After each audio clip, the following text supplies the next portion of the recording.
Hey, Michelle here from Sensate Soul, as well as soultranslator.com.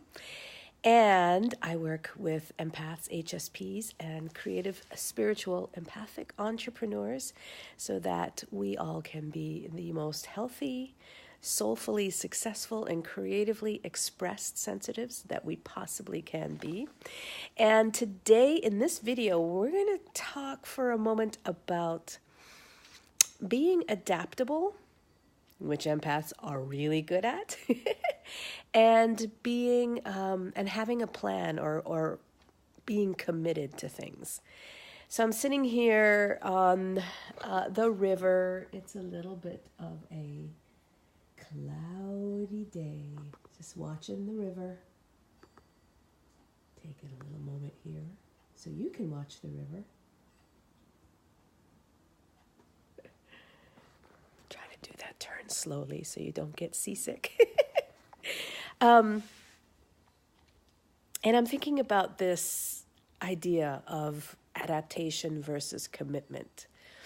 And I want to share a little tip that I have been uncovering that came to me over the Christmas holidays, because I took a really a definite real downtime of almost 10 days of just nothing planned, and a lot of sleep and creativity and painting and meditating and everything. So excuse me, I have a little bit of a cold here, so I'll hopefully not schnutter too much as I talk. But I wanted to talk about this adaptation and commitment. What I know about being an empath is that from personal experience and from professional, working with empaths and HSPs, is that we are masters of adaptation. And it makes sense, right? If you think about it, because when you are so sensitive to energy and to emotions and to change and flux and fluctuation and sensing the environment and everything around you and people around you and changes and everything, we probably have to create a certain amount of survival skill of adaptation. So empaths and sensitives can have this incredible capacity to go with the flow because because we've learned to do that for survival and for also, to be able to respond to an ever-changing environment. Now, everything is always ever-changing because energy in life is constantly in a state of flux and change and everything. But because of our sensitivity, we've got a bit more of a hyper sensitivity to that shifting pulse of life, of things, of people.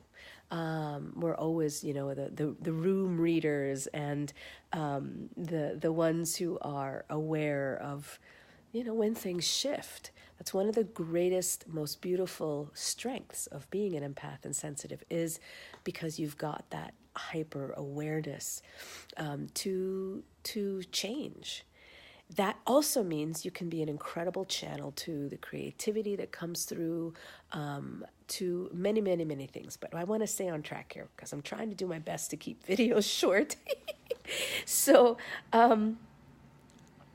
along with that adaptation, I find that for myself and the people I work with, there can be a really big resistance to planning and to having a schedule, like in the sense of having a lot of structure around our lives.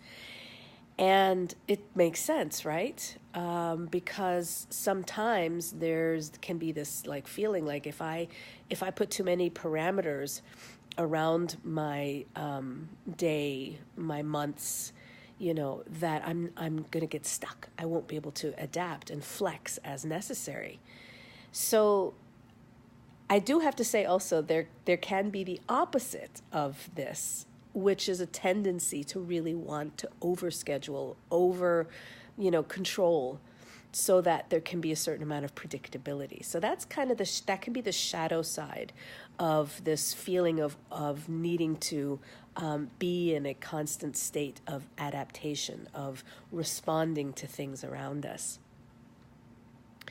So please know that that's an incredible strength to be able to do that adaptation. And of course, like anything, it has its shadow side, which can come out with a tendency to really want to create more control.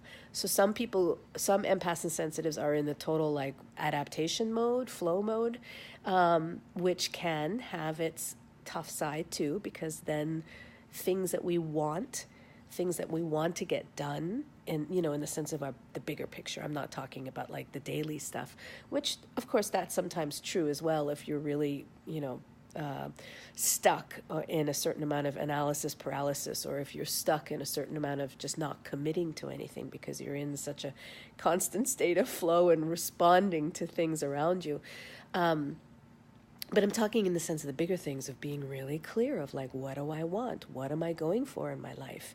How am I going to put the things in place that are going to get me to this beautiful dream or this beautiful outcome that I want to create in my life, this thing I want to have, be, or do. So with this is this tendencies to sometimes not commit to things because of wanting to adapt, because of the survival instinct of needing to be able to adapt to things. So here's what I've come to realize is that on a certain level, many of us empaths, I know I have, gotten very proficient and maybe even mastered the art of flow.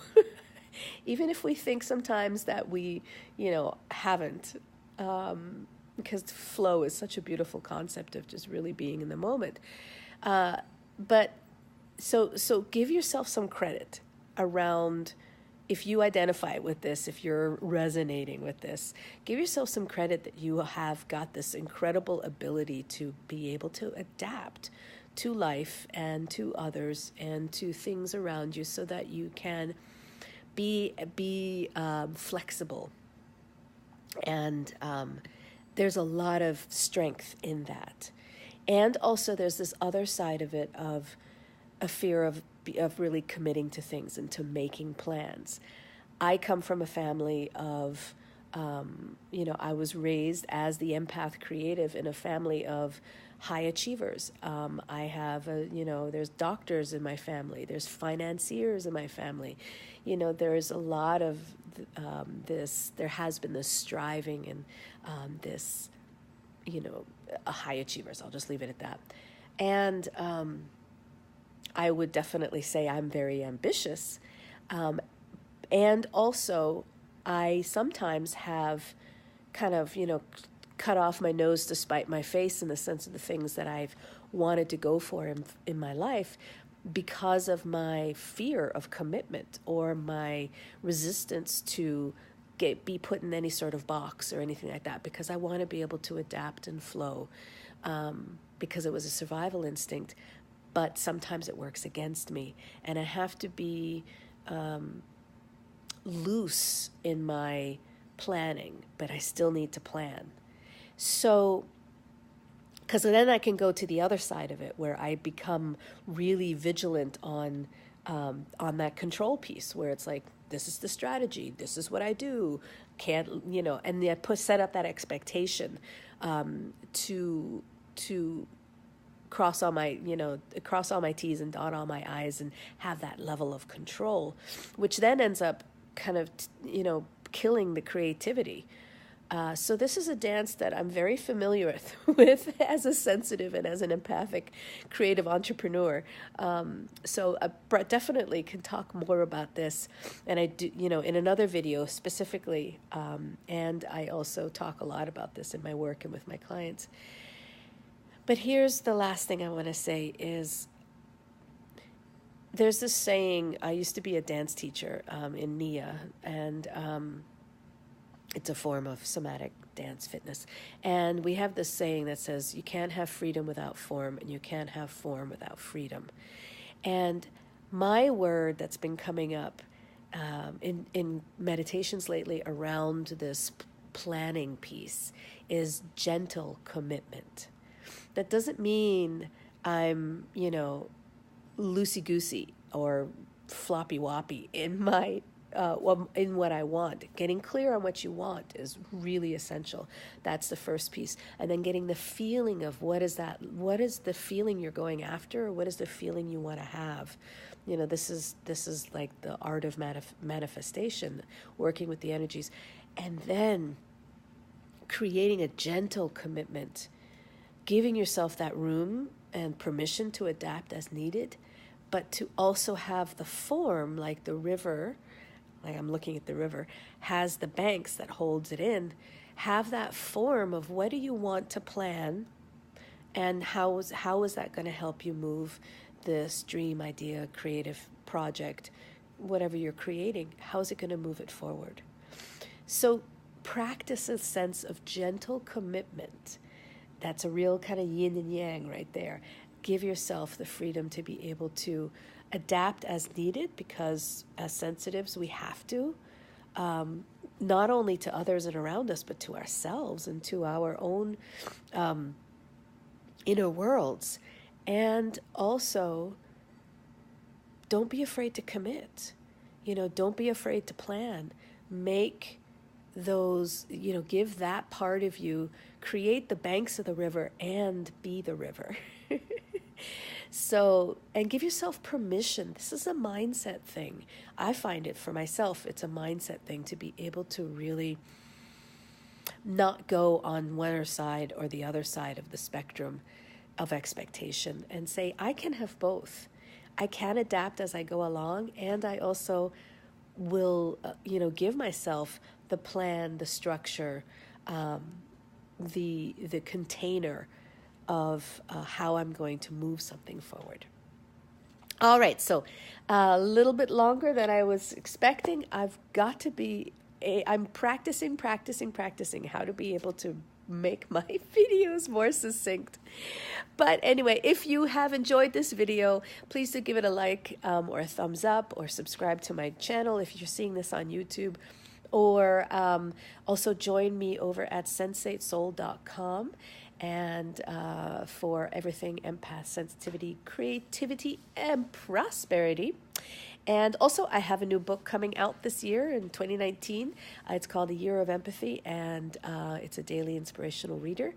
There will be many things coming out this year because I've got gentle commitment. But you can find that over at sensatesoul.com/AYOE book. And right now you can get the first month free, and the beginning of the book free. So do join us over at sensatesoul.com. So much love. Enjoy your sensitive strength and your beautiful soul.